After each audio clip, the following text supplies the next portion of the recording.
The capital has fallen, the revolution has succeeded, and you're tired? Sadoun, you're right! Discharge from service. Sadoun! I thought... Don't think! No, I meant... Don't mean! Execute my orders! Think what I think, mean what I mean, understood? Understood. Who's greater than I am? No one, my general. Who's taller than I am? No one, my general. Who suffered more than I did? I did, my general. That's correct. Bring the pen and the paper. Declaration number 1. Right. Declaration number 1. Fellow citizens, wretched of this new world, Wretched of this new world, you who think about life, you who don't think, you who seek salvation, you from whom salvation is sought, you who do that of which you do not speak, you who speak of that which you do not do, you who've toiled endlessly for nothing, nothing. Sadoun, your words are different than mine. No, my general, your words are my words. That's correct. Right. You who reap the sins of your fathers, Reap and reap and reap, you who dine on your father's acceptance, and it sticks in your craw. you who drink your father's illusions, They stick in your craw. you who die for the king, You who die, you who are deceived, miserable and wretched, my friends and loved ones. hello? Yes, it's Masroor, my general. Ask about the king. Where's the king, Masroor? Yes, the king has fled, my general. Tell him to rip the king's pictures from the walls, the palaces, the squares, the public and the private places. Rip the king's pictures from everywhere. Yes. Masroor says the orders were given and the pictures were seized, my general, but they were put up again. They seized them again, but they were put up once again. They ripped them down, but the pictures would reappear like magic until finally the soldiers started to cry. Forget about magic! Tell him to put a soldier in front of every house and make battle with the pictures and go find the king! Attack the pictures, find the king, long live the revolution! Long live the revolution! The pictures, the people, those dogs, they love pictures. Speaking of pictures, your image in the mirror is wonderful, my general. Where are we in the declaration? Friends, loved ones. Tear the paper up. The declaration needs to be tougher. Why not start from friends, loved ones? No! Being casual from the beginning is a dangerous thing. It's a good strategy. It's an old strategy. All right, why don't we just flip the sentence around? Loved ones, friends. Never begin with love. But had it not been for our love of the world? Love, yes, you say love, but what matters is how you express yourself. All those who changed the world showed love. The world changed more than it should have, Sadoun. Right! Hello? Yes. Mansour is waiting for instructions, my general.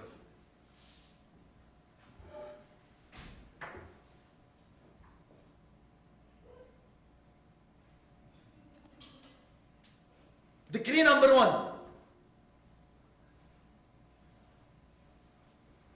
One cut and color of clothes for everyone, women and men. Which color? Red, my general? No, red is passé. What about black? I'm against black. Yellow? The color of disease? Blue? The color of heavens, I'm a general, Sadoun. Purple, my general. Purple. Purple, excellent, purple. Decree number 1, make purple a universal color for everyone. Decree number 2, nationalize emotions for the good of the state. Nationalize emotions for the good of the state. Long live the revolution. Long live the revolution! The idea of purple was wonderful. How did you come up with it? I remembered the color of the dress of the king's little girl. Women. They're the source of evil in this world. Money and women. And we should make You that... apparently haven't experienced love, my general. No. You say love, Sadoun. But if I ask you what the reason for people's misery is, what would you say? Poverty, perhaps. I have no money who are rich and miserable. Freedom? I have no money who are free and miserable. Then you tell me. The reason is... The heart. Hello? Yes. It's Masroor, my general. They've captured captured the royal family. And the king? And the king? He's escaped, my general. It's as if the earth split open and swallowed him. Turn the earth upside down in front of Turn the earth up! Yes. Masroor says it's not a good time to turn the earth, my general, because the crops haven't been harvested yet. Then turn the season! Turn the season! Long live the revolution! Long live the revolution! Where were we? Speaking of love, my general. Love, yes, love. Hello? Yes. Masroor is asking for instructions about the members of government and the Prime Minister, my general. Hang him. Hang him. Yes. On what charge, my general? On the charge of governing. On the charge of governing. Yes. And the Finance Minister? On financial charges. On financial charges. Yes. And the Secretary of Justice, my general? On judicial charges. Why is justice a crime? I'm not discussing it. No discussion. Hang him on judicial charges. Yes. And the Communications Minister? Hang him for communication. Hang him for communications. Yes. And the Education Minister? Hang on the ministers for communication! Hang on the ministers for communications. Yes. What about the members of Parliament, my general? Have them issue a proclamation unanimously supporting the revolution. Tell them they will unanimously support the revolution. And the king, they must find the king. Don't forget the king. Long live the revolution. King. King. It's not time for the king yet. Time. I always imagined time as a monster with canine teeth as big as a minaret. Would eat 1,000 men for breakfast and 2,000 for supper. Why 2,000 for supper? A heavy supper is good for sleep. When I find it difficult to sleep, my general. No? Yes. Masroor says the members of parliament support the revolution by a vast majority, all except one. I said unanimously, and I mean unanimously. Arrest the members, close the House of Parliament. My general, it's only one vote. That one vote is more dangerous than all the rest. Seize the House of Parliament. The general orders a seizure of parliament. Put the members in cages and parade them in the public square. Put the members in cages in the public square. Have the people take a good look at them. Let the people have a look at them. Obtain a declaration from the people unanimously supporting the revolution. The unanimous support of the people is required. Long live the revolution. Long live the revolution.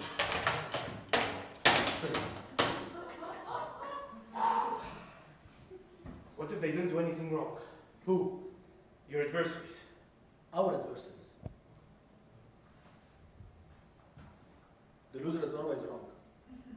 That's true, but But what? the Nazarene, Which Nazarene? the one who was crucified. They crucified him. But he didn't lose. If he comes back, he'll certainly lose, unless Unless what? he disguises himself in a uniform like mine. Your uniform is our savior, my general. Allow me to kiss its buttons.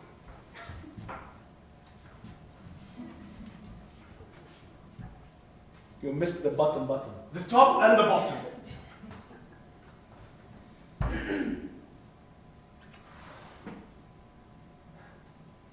And scene. Bravo!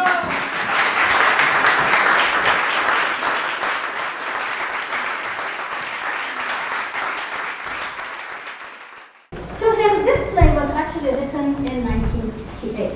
It was the second of a trilogy of plays.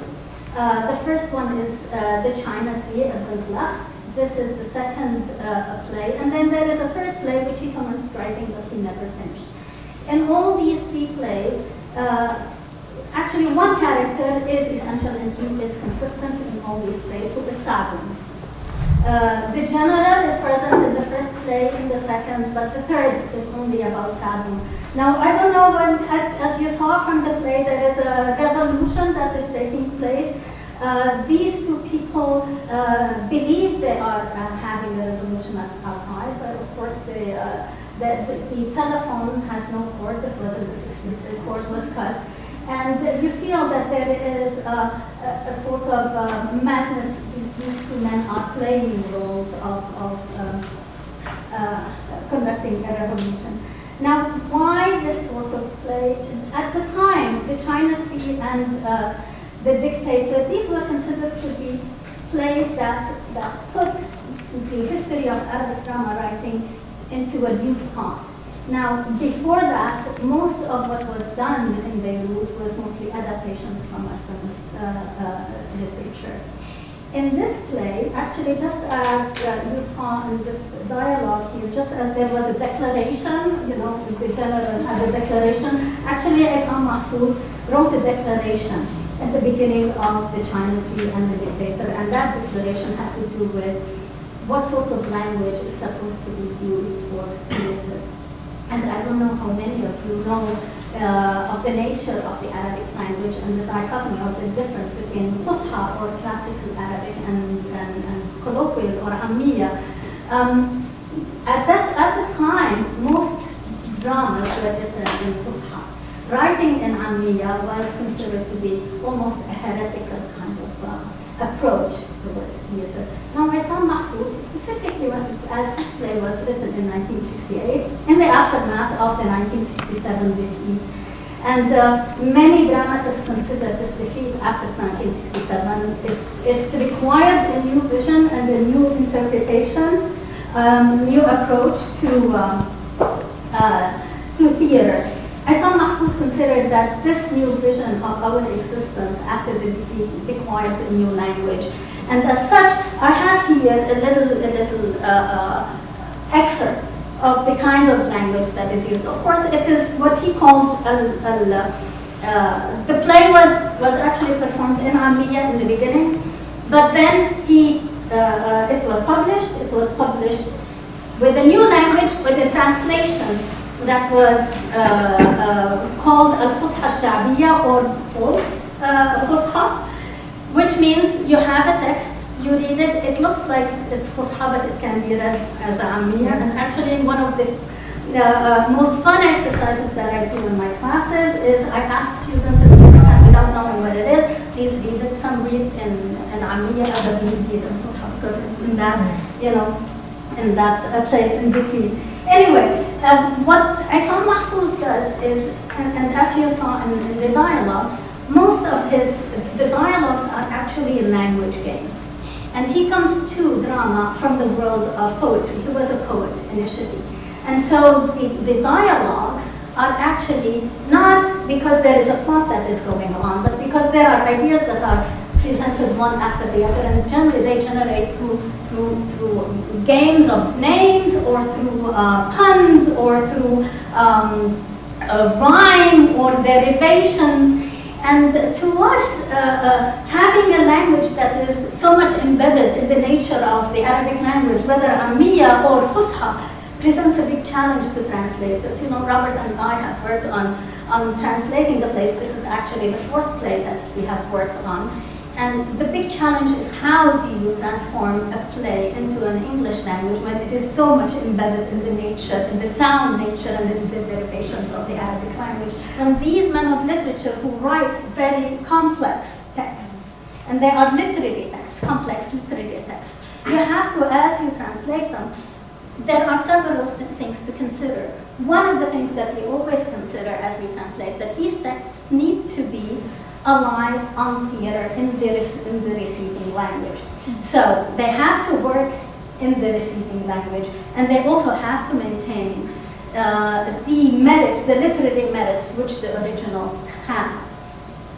And as such, since both of us are trained in literature, in classical literature, we have, I suppose, the knowledge of where these kinds of works draw from. Now, of course, the Arabic language in all these works is very important, but also what is very important is the Arabic literary tradition. And there are always in various texts various hints at several either forms of literature or characters or historical moments that are presented there. With respect to Isam Mahfouz and to these are the two main dramatists that we have worked on so far. As far as they are concerned, theater to them is a tool of change. It is embedded in culture and in the historical moment. So it is supposed to transform. And as such, it cannot sit, it cannot be neutral. Now, of course, it is not that teaching people of how to become politically active, but it is there to show people what exactly their true situation is, so that they take a stand and actually form the change, whether in their consciousness or in the world around them. Now, as far as Abdul is concerned, he wrote most of his plays during, also in the same period, in the late 60s, in the 70s, and then he stopped writing mostly in the 80s. The same with Issa Mahfouz. The period of the 80s, they did not produce much. But basically, Lebanon was going through a civil war, and they did not feel that theater was quite relevant in Lebanon at the time. They started writing again in the 80s, specifically, actually in the 90s with Saadallah Wannous, and also Issa Mahfouz wrote actually in the late 80s at the end. Nada covered the Dictator within the context of the Arab language and the Arabic literary tradition. We're all members, as she said, of Tahwil Ensemble Theater. And as she also said, the sort of unifying metaphor is transformation. But one of the other goals that we have is to essentially de-anthropologize Arab literature and make it accessible, especially these living artifacts of the theater, which is not to say that we don't appreciate people like Chris and Lisa and Ted and whatever, who are in fact scholars who burrow very deeply into this tradition. But as theatrical artists, too, we're very interested in making these accessible to everyone in the same way that Chekhov is widely accessible to people in Latin America and North America, etc. So in that vein, what I'm interested in looking at for a second is at the Dictator as simultaneously an example of a comic play in the tradition of the theater of the absurd, and as a very political play. And these tend to be categories we've come to think of as mutually exclusive. And I think Mahfouz helps us to see that, in fact, when they come together, they can come together in a way that helps us to see the world in a new way. One of the obvious sources for the play are the master-slave plays by Plautus. And Plautus is very influenced by the Roman playwright, Plautus, who is most associated with the master-slave play. He evolved a kind of play that from the so-called new comedy, Menander, as opposed to Aristophanes. Aristophanes was overtly political. Menander, on the other hand, was very interested in language, as was Plautus, and also physicality and humor. And therefore, if one followed the genealogy, one might expect that this wouldn't be terribly political work. This is work about clowning and punning and whatever. However, if we follow this dialectic of the master and slave, what we'll find is not only plays like The Miser by Molière, which, as you know, is sort of a key play in Lebanese theatrical history, or it's the first Western play that was done in Beirut. Volpone by Johnson, all the way to Endgame by Beckett, but also by placing the Dictator beside the plays of Plautus, we're reminded of how significant the master-slave relationship is in the evolution of theater in general, especially the genre of tragicomedy. And it also reminds us, for example, that Beckett referred to Waiting for Godot as a tragicomedy, and that the final figure of Chekhov's The Cherry Orchard, which itself is also a tragicomedy, it ends with the figure of a serf, a Russian serf at the end furs on an empty stage. And also, of course, the master-slave relationship is kind of the key dialectical relationship of Hegel's phenomenology of the spirit. So it's very central to Western thinking, and in phenomenology of the spirit, also another dialectic emerges in which Hegel talks about Antigone as the political play. The dialectic there between male civil law, which is embodied by Creon, and the female divine familial law, which is embodied by Antigone. Other obvious sources are other examples of the theater of the absurd, and it's important, of course, to remember that this is a term that came about retrospectively by Martin Esslin. It's not as if Beckett et al. Set out to write the theater of the absurd. What happened is that in his 1960 essay and 61 study, Esslin put together the plays of Ionesco, Beckett, Adamov, and Genet, and said that one of the key elements of these plays is they express the senselessness of the human condition and the inadequacy of the rational approach by the open abandonment of rational devices and discursive thought. So one sees this crisis of representation after World War II in the abandonment of a conventional linear plot, which, of course, Aristotle said was the heart of drama. It's a big thing to give up. I always tell my playwriting students, if you're going to give up a plot, you're really, I strongly advise against it unless you can do as well as Beckett. But if you're going to give it up, you're going to have something that unfolds. And the theater of the absurd also reminds us of this sort of general collapse of communicability that, you see it in Adorno, No Poetry After Auschwitz, the idea that you simply are unable to communicate the simplest things. Well, that can be very funny and it can be very tragic, and I think Godot embodies that very well. But it's also, I think, can lead us astray, Esslin's book, in that he points to the myth of Sisyphus as sort of the starting point, i.e. Philosophical existentialism. And at least on the face of it, the enactments of futility that one sees in the theater of the absurd seems to be kind of the obverse of political theater in the 20th century as embodied by, say, Piscator and Bertolt Brecht. Brecht, of course, was a huge influence on Slava Wanus and a lot of other people.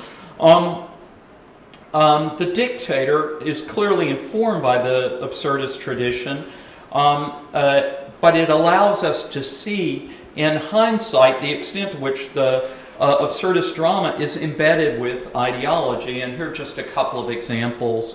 First of all, of course, Camus and Sartre were both playwrights. We tend to forget this. I mean, there were many other things. And not everything that they wrote really fits well under the rubric of theater of the absurd. Beckett, of course, was a member of the French Resistance during World War II.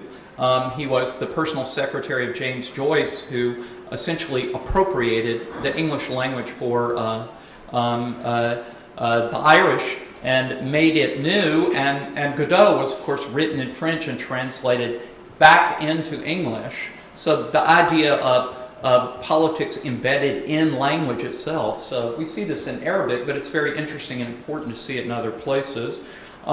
Genet, of course, was a gay orphan, outsider, a prisoner, and Rania, who's with us today, Rania Magnanaro, who's an actor, pointed out that the Dictator is very reminiscent of the power struggles that one finds in The Maids, for example. So here we're sort of back to this kind of master-slave dialectic that Hegel laid out as a very key sort of political explication. Power, of course, and we could go on Foucault et al., but we've come to recognize this as a very important ideological component of theater. And finally, of course, Ionesco, like Beckett, was a linguistic outsider. He was a Romanian who wrote in French, and though he ostensibly despised Brecht and Brechtianism and attacked it, his rhinoceros is almost universally seen to be an allegory about fascism. So We may look at the theater of the absurd as sort of being depoliticized and being formal, but it in fact is not. The one other place I'd like to look, and it doesn't seem like there is an obvious connection, but I hope to make one, is of course the Latin American Dictator novel of the same period, especially in the 1970s. Books like The Autumn of the Patriarch by Garcia Marquez, which is from '75, Roel Bastos' I the Supreme, and Reasons of State by Carpentier. They're all from this period. And in his study, Voice of the Masters, Roberto González Echeverría, he reinforces the fact that these novels, which are meditations on authority, again, this idea of power and authorship, are absolutely key to understanding the Latin American canon and the boom. You see the Dictator novel less frequently in the Arab world. My colleague Sonia Mecharatasi at AB pointed out that what's much more frequent is the prison memoir. It tends to be Orwellian or Kafkaesque. Somebody's been in prison, they don't know why. There's a powerful person off stage. There are some exceptions, like Naguib Mahfouz's Aulad Haratna, for example. You could make the case that God off stage is actually the dictator. But generally, it's a very interesting thing to see that this is one of the examples of the psyche of the dictator being interrogated, and it's something that's happening far afield.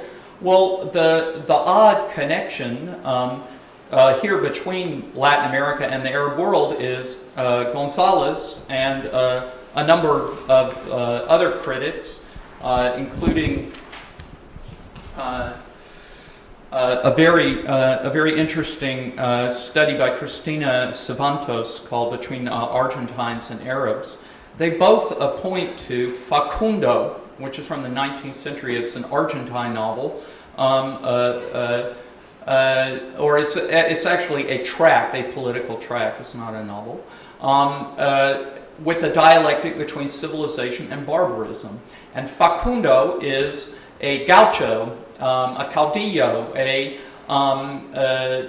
and he represents barbarism. Civilization is represented by Buenos Aires and cosmopolitan life. And this is key not only for Argentina, but also for Latin American literature more general. Well, what's fascinating is not only does Sarmiento sort of reactivate this Orientalist trope by constantly referring to Facundo, this backland gaucho, as a Bedouin, and the idea that he's itinerant and he's also in this dry land, and that he's the enemy. What we come to discover by the work of these critics is that Sarmiento, who's from Buenos Aires, had never been to the Pampas. However, he had been to Algeria. And that, in fact, he's describing very much what he saw in Algeria and using that in literary terms. Therefore, this figure of the dictator, which emerges in not only these books of the 70s, but El Señor Presidente in the 40s, and Pedro Páramo, and the books that I mentioned, is embedded with these ideas of the Eastern potentate, the bloodthirsty tyrant from the East. So there is, in fact, a connection, and I'm going to close in 1 second, but I should point out that one of the plays that we, Tahwil, did together is based on a play by an Argentine playwright, Griselda Gambaro, Museum for Foreigners.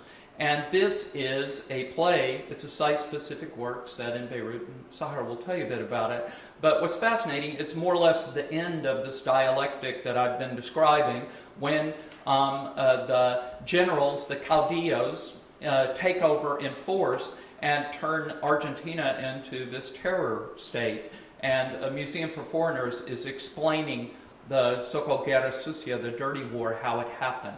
The final thing I'd like to close with is I'd like to sort of come full circle and bring this to a novel published in 2008 by Ibrahim Al-Koni, who's Libya's leading writer. What's fascinating is he's a Tuareg from the south of Libya who studied literature in Russia, and his novel from 2008, Al-Wadam, The Tumor, is obviously a thinly veiled allegory about the rule of Muammar Gaddafi, and I must owe it to Raffi's hair for leading me here.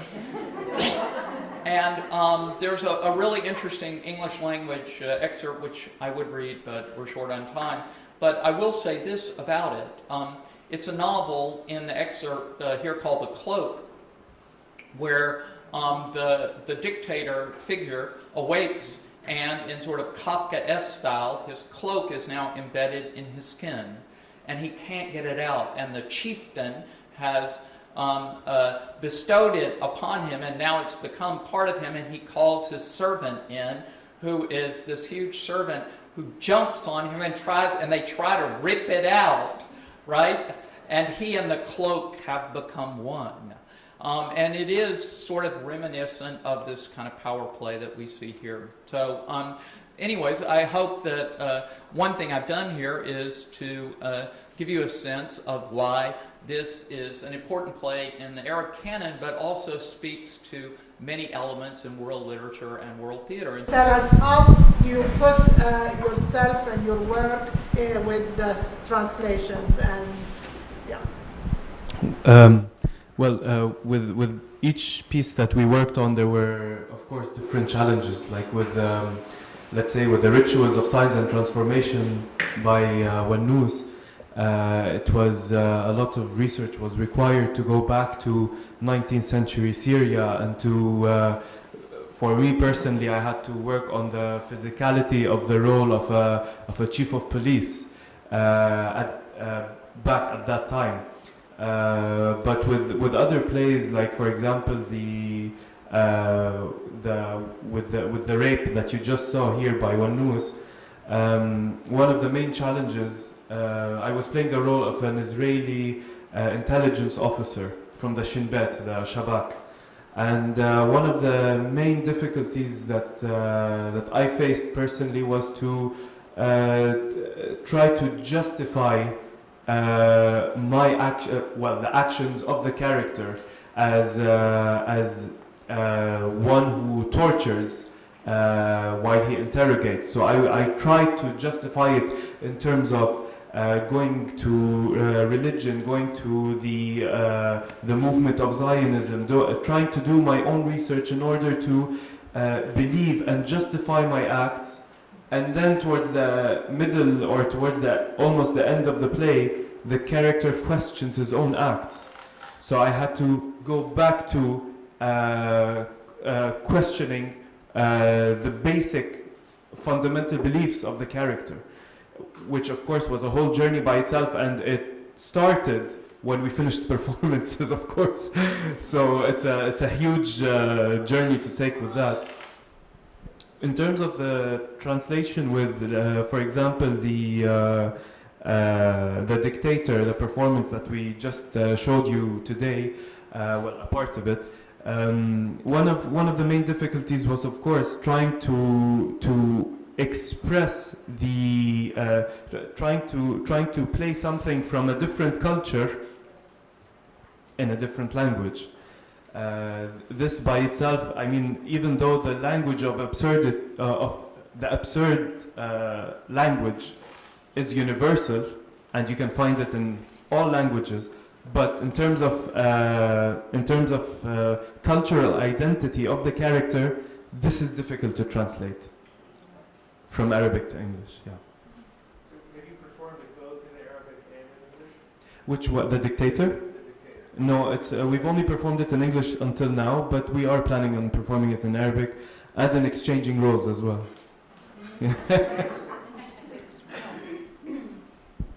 I don't know what you do about the hair when we exchange roles. To go back to the question about preparing for the plays, I also had a very interesting journey in all 4 projects, and different ones as well. in طقوس, in signs, in rituals. I was mainly a sound designer and a musician, playing the music while the play was happening.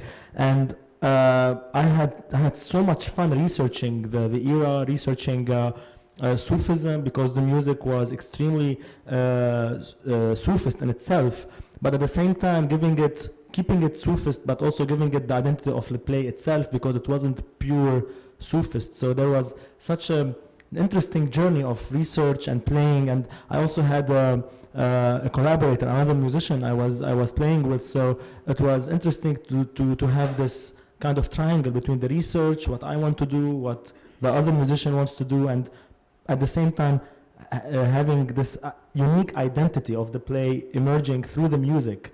And at the same time, I was always between the script and watching the play and putting the music to what I'm seeing, was always an extremely enjoyable journey for me. I was outside, but sometimes inside, and jumping between both worlds. The world of the play, which is a different time, a different setting, and then the world where we are. It was in Beirut in a time where I was very busy with other things as well in parallel. So it was really nice jumping back and forth between these things and walking in these two worlds. Whereas it was totally the opposite with the other projects. If, for example, in What's Your Step, I was much more immersed in where we were, in the Khanda, in that street. We would go there and I'd spend hours just walking, even before or after rehearsals. I would go at my own time, just watching the buildings, or just thinking about what can we say if things go wrong, or a lot of the things, as they said, they were based on the script that was written by Robert, but also a lot of it was improvised as we were going along. Sometimes Sany would choose to go in a new building that we've never went into, so we would have to play with these things. So it was a different also journey of going in our own past, going in our own civil war, which was really like, there were a couple of blocks that were still in the civil war. It's crazy. And one street away is New Beirut, and one street above is another kind of New Beirut. So it was also a different kind of journey. But the difference between this and that is I was totally immersed in that place, in that area. I was totally immersed in the civil war and doing this tour. And when the tour started, I was supposed to ignore the civil war totally. So I was this guide who was in denial of the civil war. So I was in the civil war all the time, except the 1.5 hours when the tour started. So it was really a very nice journey in itself. And the rape, I had the role of a Palestinian who turns into what the Palestinians consider a traitor, because he decides to work with or at least in an Israeli area with Israelis, and that was also, as what I just described sounds, equally difficult. Also, the challenge of that character is really trying to show how complex and how difficult that is to the audience in such a short time, because Muhammad, the character I was playing, had maybe 1 or 2 scenes, 1 scene and a half maybe, very short time in respect to the whole play. The whole play was around maybe 1 hour and 45 minutes, and Muhammad would appear in a couple of scenes, all together would be around maybe 10 minutes or 15 minutes, and in these 10 minutes, my challenge was to show the complexity of someone who is Palestinian, who has no choice but to work with Israelis, and that would make him be considered as a traitor by his own people. So that was my challenge, was to make all of that visible and communicated to the people in this very short time as compared to the length of the whole play. And while The Dictator is a totally different beast in its own, The Dictator is, I agree with Sany, there was the challenge of the language. I think I didn't find it in Muhammad or in Watch Your Step. The language was, I think when I first read the play, I felt that even in the translation that Robert and Nada did, it was very evident that this is an Arab general. It cannot be anything else. And this is an Arab general who is speaking in English. you know, and also this is an Arab illiterate general who is speaking in English. You know, so you must have noticed that what Saadun was drawing a smiley face, and he looks at it and he's like, so this is an Arab illiterate general, or even worse, an Arab illiterate general in power, a dictator, who is speaking in English. So this was an underlying challenge in everything else, and everything else actually once I convinced myself that this is possible. I don't know how I did that. I still don't know how. But once I convinced myself that that is possible, everything just flowed. You know, everything. And Sany, after working with Sany on a few projects, it started becoming easy to play. So most of what emerged in the Dictator was really things that emerged because of playing, and we were just playing, and every day Sahar would come with a new given, and we play the new given, and then another given, we play it again, and then we would layer things that worked, and we would throw away things that didn't work, and at the end it got to this. I look at this now, we took some footage for the first time in our last performances, and I'm looking at that, and I'm thinking, how did it get here? I don't know how it got there, because of all the layering that had happened and all the playing that led to that. So this is how my journey in these projects were. I'm sure that next project would be totally different. It has nothing to do with any of these four, but I think this is the fun of it. This is why we do it. I just want to add something regarding the project as a series of projects together, or before with Wannous, especially with the Wannous texts, because they're very much written in formal Arabic, and when they were translated into English, it was done so in a way that would maintain the quality of the language. With Watch Your Step and now with the Dictator, there was always trying to test the limits of the audience members. And with Watch Your Step, each time there was a performance, I would, or we would both actually try to test the limits of when would the audience realize that it's absurd, or if it's real, or if it's both. And each time we pushed it more and further and further until the last performance, we improvised something that even the director didn't agree on. And with the Dictator, it was the same thing. It was trying to test how far can we push the absurdity of the characters in order to keep it serious and maybe sometimes comic at the same time, you know. What they actually did was switch tours. And I had to run to all the location managers to tell them, don't panic, you're going to see Raffi again, you're going to see Sany again. But yeah, it was fun. And I do remember I remember when Sahar had a eureka moment when we first worked on Tukus, when we had this idea that we were going to sort of de-orientalize rituals, that instead of making it exotic, we looked at a lot of Ozu movies and decided to make it minimalist because we had no money. And so, but there was an oud, right, that is really central, and we went, oh, nothing more oriental than that. We don't want to have it. We don't. And in the middle of a meeting, Sahar, and we tried this and we tried that instrument, and she went, oh, I know, Raffi. And then the next day he showed up with like a box, right?